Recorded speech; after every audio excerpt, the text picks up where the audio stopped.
Extortion. Extortion, strong-arm tactics, pay me something or else. It's the ultimate in trick-or-treating. Well, one best-selling author says it goes on in the halls of Congress every day. And, of course, because they're doing it, it's legal. Here's Paul Strand from Washington. When you think about what's broken about Washington, you may think about the endless arguments, along with influence peddling and buying votes. You may also think those to blame for it are the outside special interest, or the fat cat lobbyists, big oil, big pharma, the NRA, the AARP. But when it comes to profiting from their positions, subsidizing lavish lifestyles, and skirting the rules to do it, you can also blame members of Congress themselves. In his new book, Extortion, How Politicians Extract Your Money, Buy Votes, and Line Their Own Pockets, author Peter Schweitzer tells the shocking truth about how members of Congress on both sides of the aisle have been creating their own secret private slush funds. And how do they pay for them? Schweitzer says they do it by shaking down entire industries, by forcing them to pay up by threatening to pass laws that could hurt them, or not pass laws that could help them.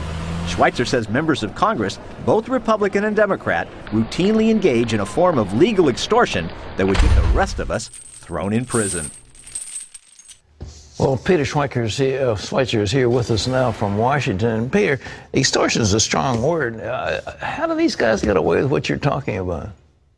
Well, it's a classic case, Pat, of they get to write the rules, and so they write the rules in such a way that it doesn't apply to them. You know, and the example I often use from real-day life is we had a problem in urban America 20 years ago, Pat, where somebody would come up to you at a stoplight to your car, and they'd have a brick in one hand and a cloth in the other, and they'd say, I'm going to wash your window. And everybody knew you had to pay them, because if you didn't, that brick would go through your windshield.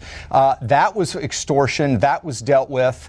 It's something very similar that happens in Washington, D.C. It's just that they're wearing suits rather than street clothes. You pointed out something that I think is particularly iniquitous, and that is the Foreign Corrupt Practices Act. Nobody understands what the rules are, how the game is played, but you said they're doing it masterfully to extort money. Would you elaborate on that? Yeah, it really began with the Obama administration in 2009. The Foreign Corrupt Practices Act is a very vaguely written law that says if you give something of value, not really defined, to a foreign government official in exchange for business, you can be thrown into jail, as can your shareholders and members of your corporate board. The problem is that law is open to wide interpretation. So you went from, on average, for 30 years, about 2 or 3 prosecutions a year between Democrat and Republican administrations, to under President Obama having more than 150 investigations in 2009, many of them politically directed against industries or individual companies that weren't totally supportive of his agenda. So it was a form of extortion, but it's also a form of intimidation used against political opponents. Wait just a minute. You mean if you're giving money to Obama, supporting his campaign, the feds leave you alone? If you're not, I mean, the other way around, if you're not giving to him, they come after you? Is that what you're saying? Yes, and in fact, there are academic studies I cite in the book. These are not done by, conservatives. These are done by academic scholars. And what those studies show, Pat, is that if you give campaign donations and hire the right lobbyists, you dramatically reduce the chance that you are going to be subject to an investigation by the SEC, or the penalties that you are going to face are going to be dramatically less. So it's a classic example of justice for sale. And we have the Department of Justice in this administration in particular using the tool of the law to intimidate political opponents and to enrich themselves or affiliated lawyers. This is so horrible, but you think of the majority leader of the United States Senate, a guy from a very small state of Nevada. You had some pretty damning things to say about Harry Reid. Do you want to elaborate on that? Yeah, well, I mean, Harry Reid and his family, as far as I'm concerned, and I think the evidence is overwhelming, have operated like a organized crime family. I mean, if you want to get anything done in Nevada, you've got to go through Harry Reid's family. He's got 3 sons and a son-in-law, all of whom have been registered lobbyists or government affair consultants of one form or another. And Harry Reid's staff has been very open and on the record in saying that his basic methodology is to intimidate people. people that intimidation is how he gets things done. So you don't want to make an enemy of Harry Reid if you're in Nevada, and if you need to get something done, you've got to go through him, which to me is a terrible state for our politics to be in this country. He comes through as a benign old uncle. Doesn't he? I mean, really, that's his image. Yeah. But you say not true. Yeah, no, that's exactly right. And we sort of chart the history of his rise to prominence in Nevada politics. And he came through the Nevada Gaming Commission, where he did a lot of dealing with organized crime. He helped get some people sent to jail. But he was also very open in saying, look, a lot of these people are my friends and remain my friends. I'm not saying that he is part of organized crime per se, but it's very clear that the methods that they use and the tools that they use, not physical violence per se, but threats of, say, financial violence against people, are the sort of tools that he used. And they're very creative in sort of moving money around through various committees. When his son ran for governor in 2010, Pat, they set up more than 900 political action committees that would allow a donor to donate to all of these committees, and then the money would be consolidated back on the other side.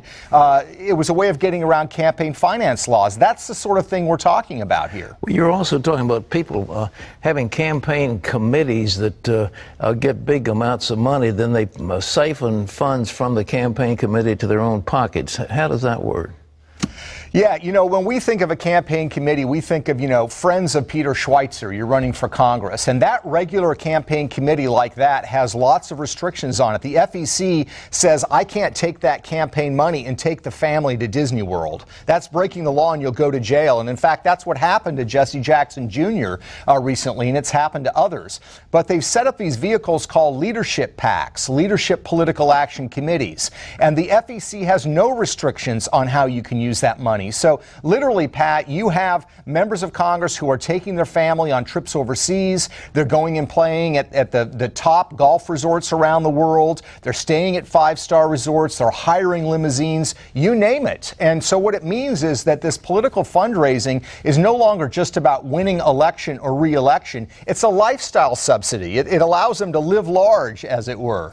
You've documented this. There's no question. You have documented Yes. proof of these things? Absolutely. This is all drawn from FEC records, Federal Election Commission records, and we had just recently a story on 60 Minutes, which was a joint investigation, and it featured this. And the other thing they do, Pat, is literally members of Congress will take their own personal money and loan it to their campaigns, but they will charge the campaign exorbitant rates of interest, say 18% interest a year. We had one congresswoman from California who charged 18% a year and took more than 20 years to pay off the loan. So you can see where this is leading. It's a very creative way to walk away with hundreds of thousands of dollars that is just being siphoned off from your campaign. You were an equal opportunity assassin on this when you talked about Roy Blunt in Missouri. What about him? Well, you know, it's similar to what you see with Harry Reid. And, you know, my view on this, Pat, is that we've got big problems in this country. I certainly am politically conservative, but I also view that human nature is a constant. And if you give people the opportunity to get away with something, they're going to try to do that. So we're talking about a systematic problem. And what you have in the case of Roy Blunt in Missouri or Harry Reid in Nevada, these are both instances where the families are completely engaged in an enterprise of collecting money based on political power. Both of them have multiple family members who are lobbyists. They make a lot of money because the head of those families are in elected political positions. You had an expose of the fact that congressmen were trading on insider information, and your expose actually got the law changed, didn't it? It did. It's certainly not a perfect law. It was called the Stock Act, and actually, you know, 700 Club was a great help on this. So we did a story on this, and it really helped propel this law forward. It's called the Stock Act, and what it basically does is it says now that insider trading by members of Congress is now a crime, as it is for the rest of us. The problem, though, is that the law has kind of been watered down, and they're really expecting the Securities and Exchange Commission to enforce this, to to threaten to go after, say, a powerful member of Congress. The problem, of course, Pat, is that Congress sets the budget and the Senate confirms who sits on the SEC. So I'm very doubtful that they're actually going to go after these individuals. I think we need to have elected officials put their assets in blind trusts so we don't even have to worry about the fact that insider trading is taking place. Peter, one last question. You've raised some very important things in this book, Extortion, which I think people ought to get and read. It's a shocking expose backed up by tremendous research. What is the corrective on this one? Is there any law that could be passed, or just throw the bums out and get some honest ones in there, or what? Well, I think that's the sentiment a lot of people have. I've proposed several reforms. One of them, Pat, is to do in Washington, D.C. what we're already doing in 27 states with state legislatures in Florida, Texas, Washington State. And in those states, they have a very simple law. It says that when the legislature is meeting, members of the legislature cannot solicit or receive campaign contributions, period. Now, if we did that in Washington, D.C., it would be an earthquake. But I think it'd do two things. Number one, it would force them to make better use of their time, because if for no other reason, they want to be back raising money.